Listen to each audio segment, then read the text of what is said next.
The new CorelDRAW 2026.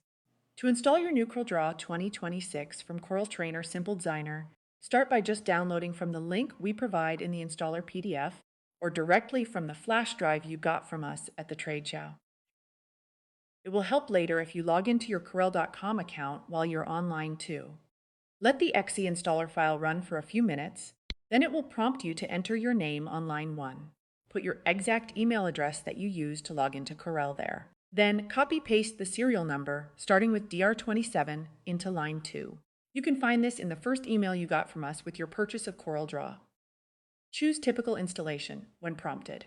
You will also need to allow the app to make changes to your computer. There will be a second few-minute-long installer running.